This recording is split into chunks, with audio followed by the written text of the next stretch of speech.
Hello, my name is Mike Bankhead. I am your host.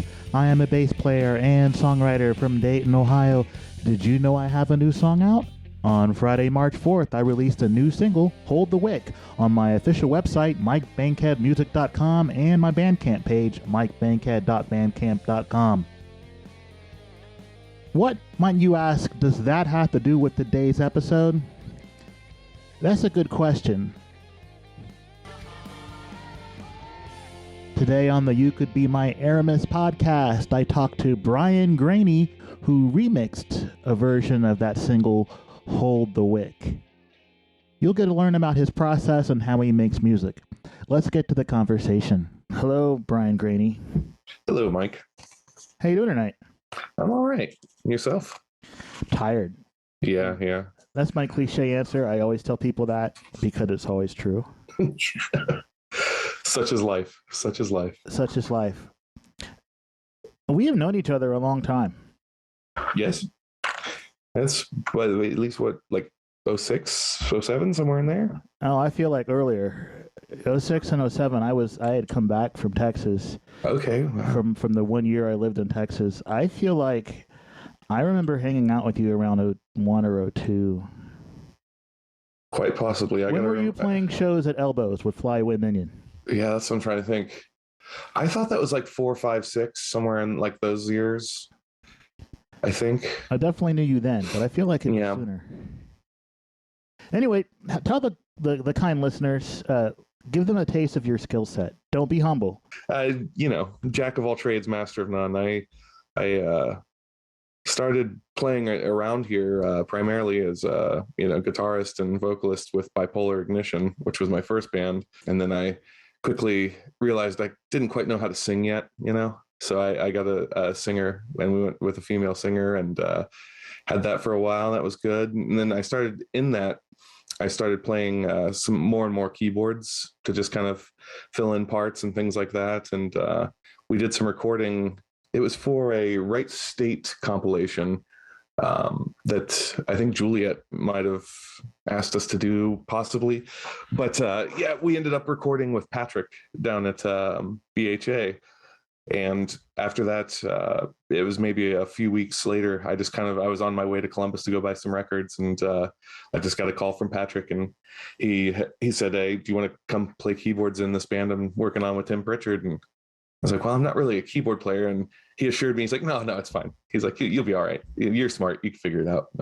So like, well, that's a lot of confidence in me, but okay. So I hooked up with him and started rehearsing with them, took his organ home to my house for a little while and practiced, where nobody could hear me screw up all the time. And before you know it, I was completely, might as well have been, what's the guy from Yes with the cape, Rick Wakeman up there in keyboard land. So I kind of got stuck and pigeonholed in keyboard world. So ever since, I still like playing guitar, and I get to play it here and there in certain projects. I played drums in Brian Hoflick's surf band when he left the kit and started playing guitar. That was fun. But yeah, I've always tried to play anything I can, and I've only been disappointed by like a saxophone and a violin so far. Like both of those I picked up and I was like, oh, this will be awesome. I have a violin now. I'll learn how to play it. And it's such a foreign concept, especially pulling in to yourself, as opposed to like with a cello or a bass or something like that. It makes sense to me to be able to go away from myself as I'm fretting, but like with a violin and the way you're holding it and even playing it like, fiddle style in the crook of your arm there, the way you have to steady that thing and then chord towards yourself, it's just such a strange set of muscle reactions. I just couldn't do it. And then I picked up a saxophone, and it's the only time I've ever tried to pick up any reed instrument, but it sounded like a dead cat for a long time, and I was just like, nah, this doesn't work. I don't know what I'm doing here. I'll stick to the recorder. So your origin story, it sounds like guitar is your first instrument. Yeah, it was drums before anything in school band. Like I remember like in like 5th grade getting a snare drum. And so like any of my like music knowledge and music theory came from like band class and things like that. I learned kind of, I mean, not that there's really sheet music for drums, but notation and rhythm, how that's written out and counting, timing, all that kind of stuff. And I paid attention when he was talking to all the other instruments, so I knew my every good boy does fine. So paying attention in elementary school music class and understanding rhythm and how things work together, I'm going to say that probably makes you a very valuable person to have in a band. It's a good skill set to have, and I'm always kind of amazed because I've worked with guitarists, especially guitarists who are super talented, and they obviously have rhythmic skills because they can play the guitar and strum it in time and hit notes in time and things, but will go and sit at a drum kit and can't even go like 1, 2, 3, 4. It's kind of amazing to me how much I take that for granted, I guess, because it's kind of second nature. Like I look at a lot of music, and I've done a lot of electronic music too. And I was doing that on computers back in DOS days, even when it was Buzz, and trackers and things like that. So I've always kind of looked at it mathematically too. So that works with my nerd brain. Can you tell me some of your favorite memories from your time in Flyway Minion? Full disclosure, I love that band and wish they were. Oh, thank you.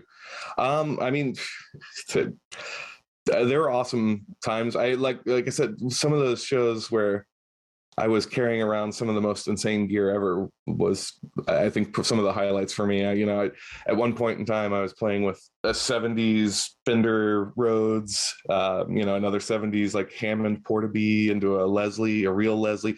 I'll never forget, we showed up at a club in Cincinnati that was pretty big. It's changed names now, and Tim Pritchard and I were just talking about this the other day, and the name escapes me. But I remember showing up with the Leslie, and the sound guy asked me what it was, as if it were furniture or something. I'm like, oh man, let me school you on cool gear, dude. So having all that stuff, Moog synthesizers, we had the Juno 60 for a while, taking that out. I mean, just getting to play with all that stuff and being young enough to not mind moving it and having 5 other guys who are just as insane as me to help me move all that stuff. That was awesome. I would not do that again.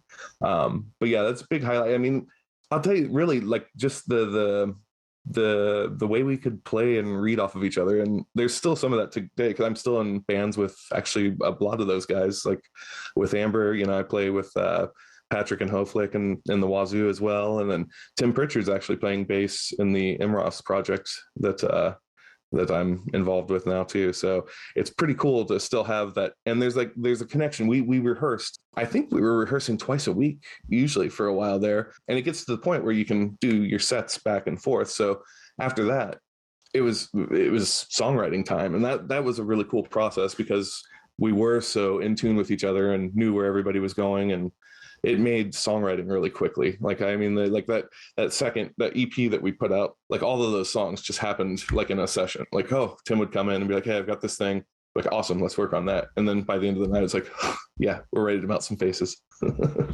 Opposable Thumbs. That's the face melting song from that EP. Thank you. I really quite like that one myself. There's a lot of fun things on there. I actually put an accordion on that, and it's my only to tape accordion work I've ever done, which I got to tell you, that's a instrument that people who play it don't get enough credit for. You want to talk about a workout, man. Strapping like a 30-40 pound device on you that you have to pump and play, and then stand kind of cocked under a mic for 40 minutes while you screw up take after take. I remember taking that off, and it felt like I had just been moving lumber all day or something. You mentioned, I was going to save the current projects to the end, but you've already talked about them, so let's run through your current projects.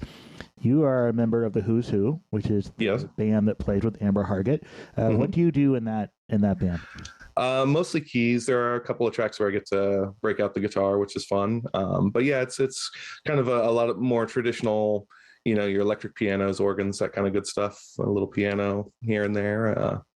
But yeah, every once in a while I get to break out the axe on some of the rockers and some of the covers where it's like, oh, there's not really a keyboard part to be had. So I'll go to my other instrument that I like to play.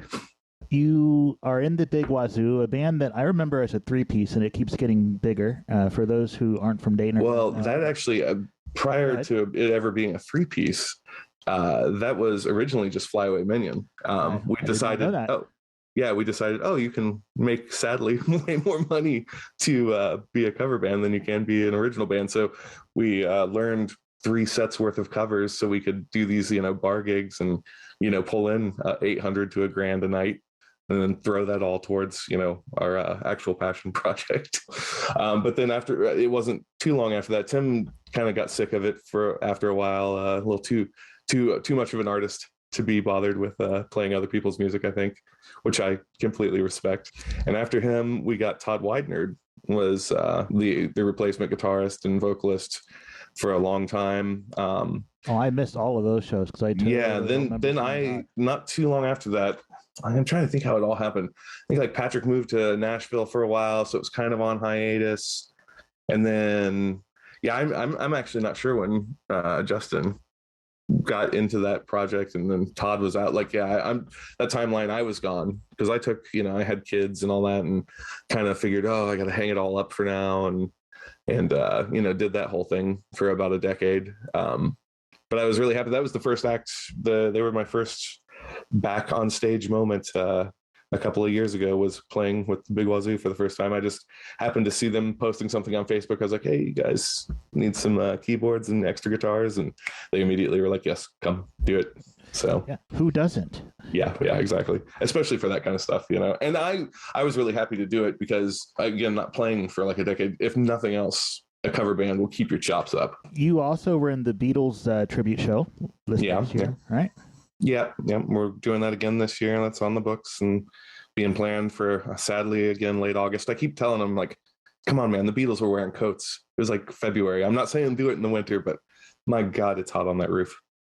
But it looks like that's probably what we're going to do again, is sometime in late August. We're having this conversation on February 28th. This week would be perfect. I think we're going to get like a couple of 50-degree days. Yep.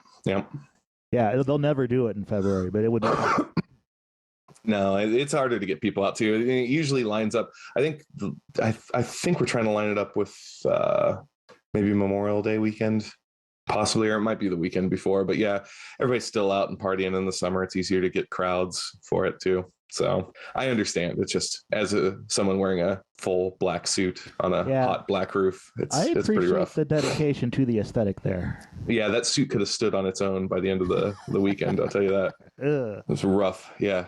Even my dry cleaner kind of looked at me and go, "Oh, very sweaty." Like, yeah, yes, it is, sir. Yes, it is. You also mentioned the M. Ross Perkins band, and he just has a record. Is it coming out or is it already out? It's coming out March 18th. We're doing a CD release show at Yellow Cab, and then the next night at Blade Room out in Loveland, which is where Coal Mine's based, the label. So.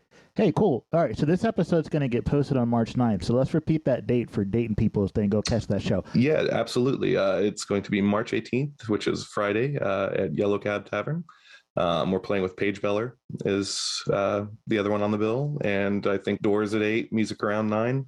I wasn't even thinking about promo stuff, so I'm not sure ticket pricing, but you can find all that stuff on the Facebook and ticket pricing the Yellow will be Cab. Less than it should be, honestly. Yes, that's very true. Yeah, thank you.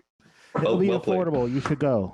Everybody playing there is great. So yeah, it is going to be fantastic. I got to say, this project, it's M. Ross Perkins, Ian Kaplan is our drummer, Tim Pritchard on bass. We've got Kyle Byram from Salvador Ross. He's doing guitar and vocals as well. And yeah, that's like Tim and I and Mike and him. We're all doing some pretty good, 4 parts here and there, and it's going to be pretty spiffy. I'm pretty excited. I'm pretty jealous that I don't get to play in that band. Do we miss anything? Any other projects? We'll talk about Bonsai Superstar later, but any other band projects you're in? Yeah, nothing currently, no. I've always got some things in the works here and there. I've been mixing a record for actually my buddy Reagan, who I went to high school with and was the original Bipolar Ignition member with me. He moved to Sydney, Australia back in, I don't know, it might have been 02, 03, somewhere in there. And I've stayed in touch with him, and now thanks to modern technology, he's been recording, and he actually does it all himself as well, but he doesn't play drums or anything. And so he's used Fiverr and sent out tracks and had like some guy in Canada put drums on the record. And he's had like some group in the UK ended up putting strings on it and stuff. So I'm taking all the files and getting to mix those, which is a new kind of thing to like really actually work on something that isn't my own, and that's really a nice kind of feeling to like sit back and actually pretend to be an engineer for a while. I have no vested interest in I mean, I do the playing and stuff like that, but it's nice to just, touch knobs and faders and things and make stuff sound pretty. It sounds like fun. That sounds like fun. Which at the end of the day, good.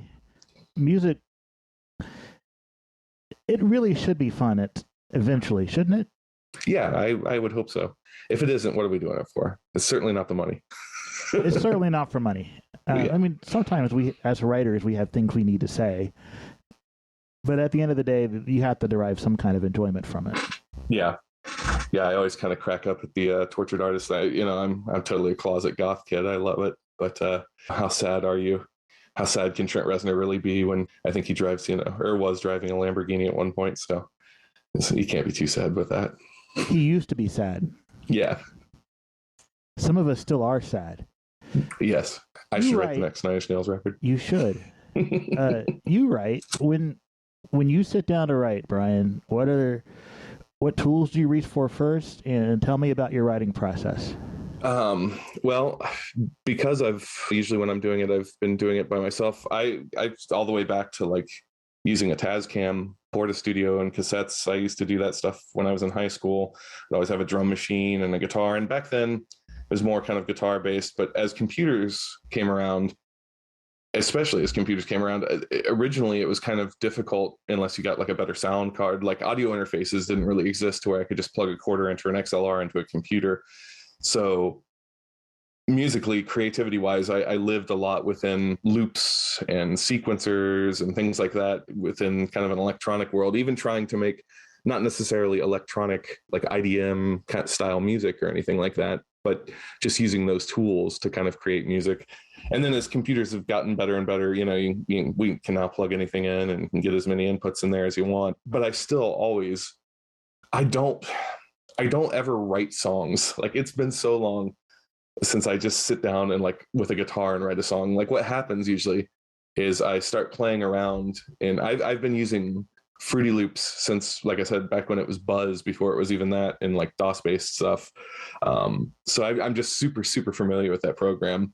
And so a lot of times I just kind of start making loops in there. And if something in that process, if I hear something cool, I'll kind of take that and expand upon it. But usually I start with kind of, I'm a big fan of drums. So I'll just kind of go through drum loops and samples and drum patterns that are built into like the MIDI within something like Superior Drummer 3 or some of these drum software. That's another thing that's blown me away too, is I've always struggled, especially as a drummer, in making all these fake drums, and things on the computer to try and get them to sound real. And nowadays, I mean, I've replaced some of the stuff I've been mixing for Reagan. I'm actually replacing real drums with these drum samples because they sound better. You know what I mean? Like it's pretty wild. So a lot of times I just, in auditioning drums, I kind of end up listening to MIDI loops, and I'll hear a drum phrase and I might have a bass or something kind of in my lap, and I'll just kind of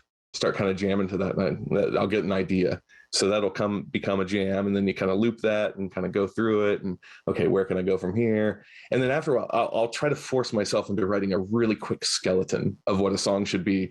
And then after that, I just keep building and building and building and cutting and taking away and adding and taking away. But I always try to start with a loop, and then it becomes a skeleton after I have like a verse chunk and a chorus chunk. And then I just kind of mathematically put those together, maybe a bridge, but it's very formulaic once I do that. And like lyrically, that's the last thing I hate. I've always hated my voice. I've learned how to use it over the years. I feel more confident singing and things now, but that's always like the last thing I ever do. And the thing I dread the most, usually. It's very rare that something kind of flows quickly, or if it does, I'll write it down and look at it when I go to do it and be like, oh, it's terrible. I can't say that. No. So yeah, it's big, heavy. I have hard drives full of instrumentals ready to go. So it sounds like you need to find a top liner to collaborate with. Yeah. I need my Bernie Taupin. The main reason I wanted to have you on, I mean, I respect you as an artist, which is the reason I asked you to join this project, and I wanted to help you promote your stuff too. But just until my single is out and dominating the world, which this is coming out on March 9th, the single's been up on my Bandcamp page and my website for the last 5 days, folks. Go listen to it. If you've already listened to it, you'll notice that there's a remix of Hold the Wick called the Bonsai Superstar remix. Brian Greaney is Bonsai Superstar. That's like his alter ego. Hold the wick, light it up with me. Touch the surface as you douse with gasoline. Hold the wick, brandish it by day. Grip it tighter when the wax is stripped away.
All right, dear listeners, you have now heard Brian Greaney's approach to remixing Hold the Wick.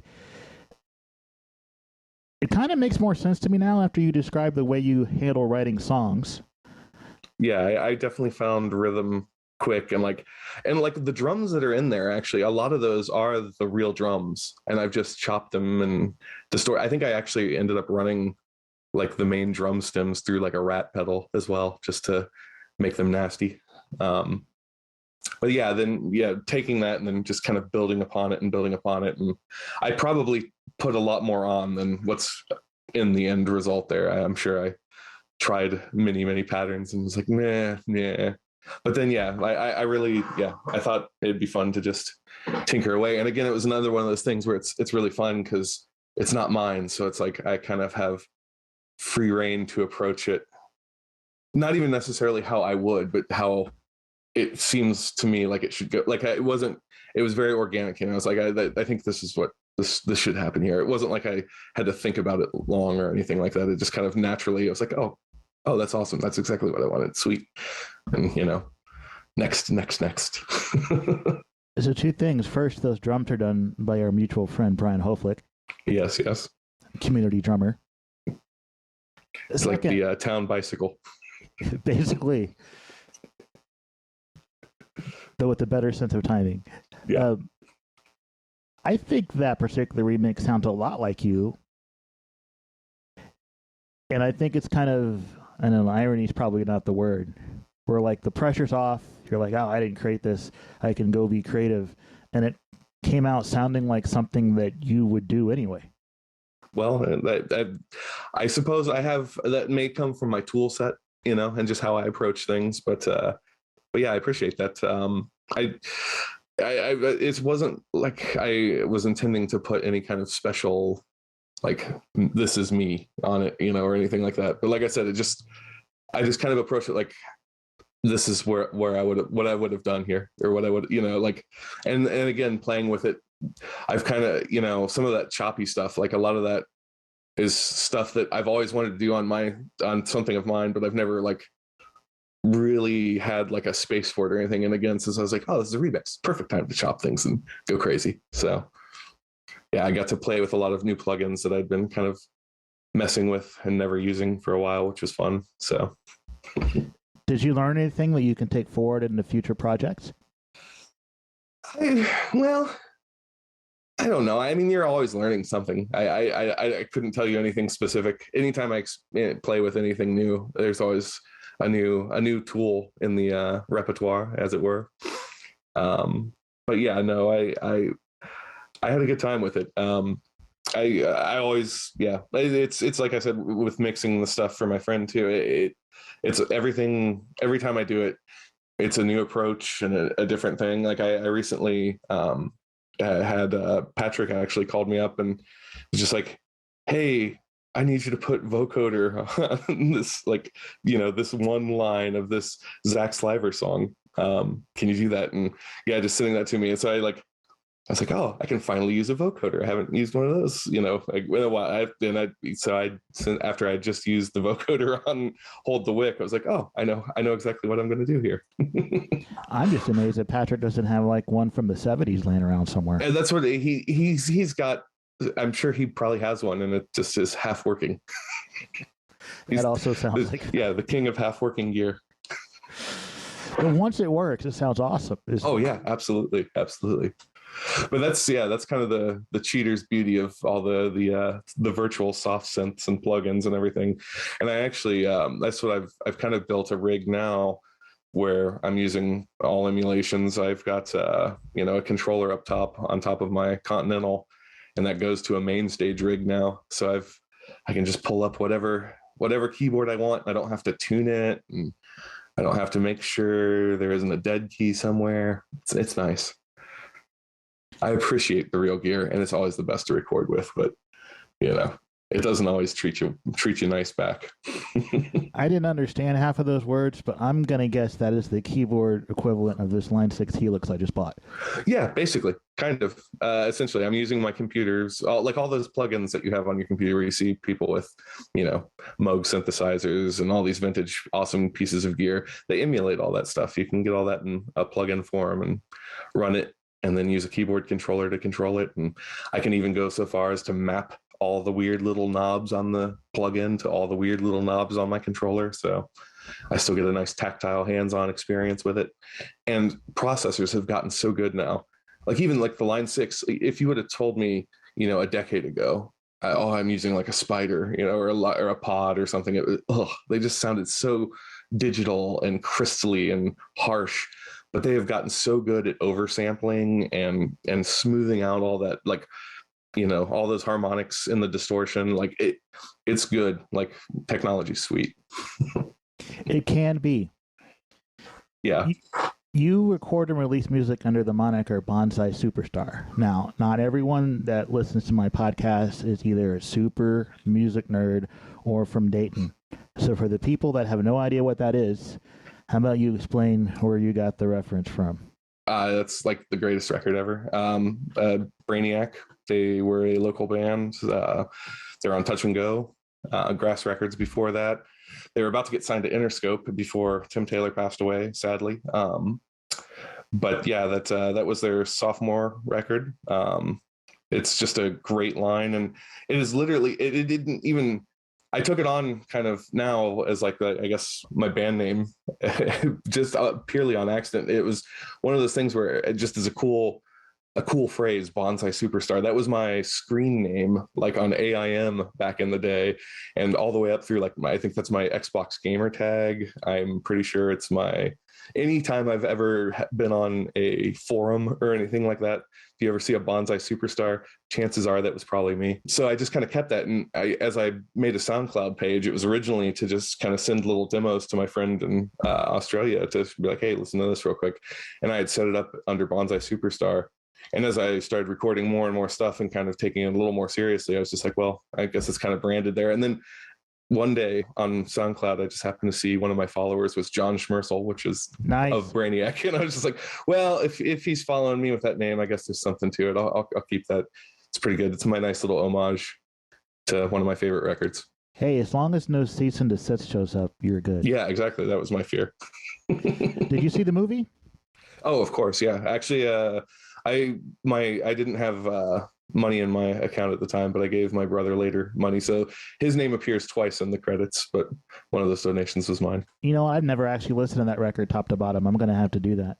Oh man, it's so weird. It's just such a bizarre thing, and it's not necessarily an easy piece of music to listen to, but underneath all of that insanity, and one of the things I appreciate the most about a lot of music that I like is this incredible pop sensibility. Like there's these just fantastic poppy little melodies underneath all of that dissonance, and like that's present in a lot of stuff, but they were one of the best, man. And it's just, there's nothing else really like it. See, I was fortunate enough. My older brother, he was born in '76, so he was able to get me into like the shows where they'd at least let 16-year-olds in, or all ages kind of thing. So I actually got to see Brainiac and some of those other bands of the time, and it was quite awesome. And that was like some of the first time I remember seeing, oh, like that dude just sold me a record at Trader Vic's the other day, and he's up there. It's like, yeah, oh, anybody can do this. Sweet. That's a pretty important takeaway. One of the things that the movie taught me, and you're going to be like, Mike, you should have known this already, but there's a lot of artists that I like that were so influenced by Brainiac. And then I watched the movie and I'm like, well, of course they were. Like now that you think deeper about the kind of sounds they make, I'm thinking even At the Drive-In and Mars Volta, and even Trent Reznor, he said when they were doing the With Teeth tour, like that was what they would listen to on the bus before the shows was Bonsai Superstar. And if you listen to that, there's a lot of like, again, like still very different take on things, but like some of those synthesizer sounds and like really dissonant nastiness is like, man, I can see where he was listening to our little buddies from Dayton, Ohio here. Nice. Yep. The last thing you released under that artist name, and I'm going to tell you folks to go find it. This will be in the show notes, but I'm going to read it to you. bonsaisuperstar.bandcamp.com. I'm going to spell Bonsai Superstar, BONSAISUPER star.bandcamp.com. The last thing you put out was the Follow Your Leader. It's a 2-track record. Now, this is a PG podcast. I'm not going to say the name of the first song. Yeah. You clearly had some emotions and some anger to work out there, which you did. The second song on that was actually the first time, and I couldn't tell you when, that lyrics actually poured out of me. See, I just remember had something to say. Yeah, I did. That was the first time in a long time where I was like, wow. And it's my first, I guess, protest song, which is kind of gross to say, but you know, like in the sense that I was like, I watched all that stuff live, and it was just like, wow, it was impactful. And art is often a response to what's going on around us, right? So that's normal. Yeah. There's also a GBV cover on there, another one of my favorite bands, another Dayton band. And I was surprised how much you said you didn't like your voice, because I think your voice is like perfect singing a Bob Pollard song. It's one of those ones that I've definitely sang along to before, so it wasn't too terrible, and it's not too out of range. And like I said, I've learned to get more comfortable with it and learn how to work with it. A lot of times early on, like I always like wanted to be Tom York or something, and clearly hearing my voice, that's not the register I live in. Yeah, so dude, me too. Learning not. Learning how to sing in your range and where you live is pretty important, and just doing it too. Like I've, and since even recording those first Bonsai EPs, I've been, in the wazoo and everything else, and singing on a regular basis, again, over a loud band. So that kind of gives you a little bit more body back into the chest, and I feel like I'm a little more confident in my singing. But thank you for the compliment there. But yeah, with that tune, it just, I was looking for something to do for a B-side for that, because I was like, well, I like 2-track things. I mean, you can always release 1 track, but yeah, I like the idea of a B-side. So feels I was like, more like an old school 45 when there's 2 songs. Yeah, exactly. And that's a great tune, and it kind of spiritually fit the mood. And yeah, it's always one of my favorite ones off of Isolation Drills. So yeah, I just I remember seeing them play that actually at the Asylum back in the day. Dude, I was at that show. Yeah, with the Igniters and Jesus. Yep. Yep, yeah, it's great. And I just remember that riff going on forever. That yeah, it's so tough. Doug Gillard up there just chugging away, and yeah. So that song's always stuck with me. And I was like, oh, perfect opportunity to do this. Sweet. It is indeed sweet. So the next question is one that musicians hate to hear, but I'm going to ask you anyway. Go for It's it. very cliche. Stole it from like the worst, not the worst, but like music journalism 101. What's next for you, Brian? I actually I'm still continuing with everything that's going on right now. The Mike M. Ross Perkins stuff. That we got the CD release coming out, so I'm gonna be booking some shows throughout the summer. Seeing what's going on with that. Amber Hargett and the Who's Who. We're going to have some shows. I know, so there's some things booked for the summer as well. Wazoo, we're always, ready at beck and call whenever they need us. So just jamming, rocking and rolling, man. Making music. Hey, thanks for taking time out of your busy schedule to talk to me tonight. I really appreciate that. Hey, absolutely, man. Thanks for having me, and thanks for the opportunity to get to play with something else. Like I said, I had a good time with that. Thank you again to Brian Greaney for joining me on this episode. He is also known as Bonsai Superstar. Thank you, dear listener, for being here. Would you mind doing me the favor of subscribing to this podcast wherever you happen to listen? I'd really appreciate it. And hey, I've got something nice for you coming up. This Friday, a very interesting episode, I am talking to the gentleman who directed 6 of the Hold the Wick music videos.